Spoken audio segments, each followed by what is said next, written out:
Hello ஃப்ரெண்ட்ஸ், welcome to Yas recipes. இன்றைக்கி நம்ம சேனலில் ரொம்பவே டேஸ்டியான சிக்கன் சாண்ட்விச் தான் எப்படி செய்யறதுன்னு பார்க்க போகிறோம். இது டக்குன்னு ஒரு 10 நிமிஷத்தில் செஞ்சிடலாம். வாங்க எப்படி செய்யறதுன்னு பார்க்கலாம்.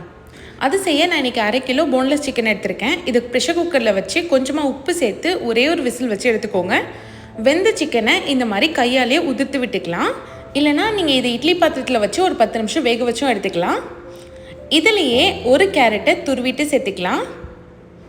கொஞ்சமாக குடமிளகா எடுத்திருக்கேன். இதையும் நல்லா பொடியாக கட் பண்ணிவிட்டு சேர்த்துக்கோங்க. சின்ன சைஸ் வெங்காயமாக ஒரு வெங்காயத்தை எடுத்து பொடியாக கட் பண்ணிவிட்டு சேர்த்துக்கலாம். எல்லாமே நல்லா மெல்லிசாக கட் பண்ணி சேருங்க, அப்போ தான் சாப்பிட்டு சூப்பராக இருக்கும். இது கூடவே கொஞ்சமாக கொத்தமல்லி தழை சேர்த்துக்கலாம். தேவையான அளவுக்கு உப்பு சேர்த்துக்கோங்க. நான் சிக்கன் வேகிறப்பவே கொஞ்சம் உப்பு சேர்த்ததுனால 1/2 டேபிள் ஸ்பூன் உப்பு சேர்த்துருக்கேன். 1/2 டேபிள் ஸ்பூன் மிளகுத்தூள் சேர்த்துக்கலாம். மிளகுத்தூளுக்கு பதிலாக நீங்கள் சில்லி ஃப்ளேக்ஸும் சேர்த்துக்கலாம். இது கூடவே 2 டேபிள் ஸ்பூன் அளவுக்கு மயோனஸ் சேர்த்துக்கோங்க. இந்த ரெசிபியை நீங்கள் ஃபுல்லாகவே மயோனஸ் யூஸ் பண்ணியும் செய்யலாம். 2 டேபிள் ஸ்பூன் அளவுக்கு டொமேட்டோ கெச்சப் சேர்த்துக்கோங்க. இப்போ 1 டேபிள் ஸ்பூன் அளவுக்கு ரெட் சில்லி சாஸ் எடுத்துருக்கேன், அதை சேர்த்துக்கலாம். இப்போது இது எல்லாத்தையுமே நல்லா மிக்ஸ் பண்ணி எடுத்துக்கோங்க.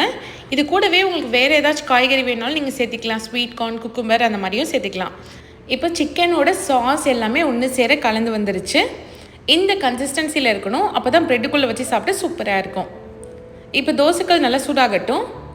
நான் ப்ரெட் எடுத்திருக்கேன். இதில் நம்ம ரெடி பண்ணி வச்சு ஸ்டஃபிங் சேர்த்துக்கலாம். நான் ஒரு 3 டேபிள் ஸ்பூன் அளவுக்கு ஸ்டஃபிங் உள்ளே வச்சு நல்லா எல்லா சைடும் ஸ்ப்ரெட் பண்ணி விட்டுக்கலாம்.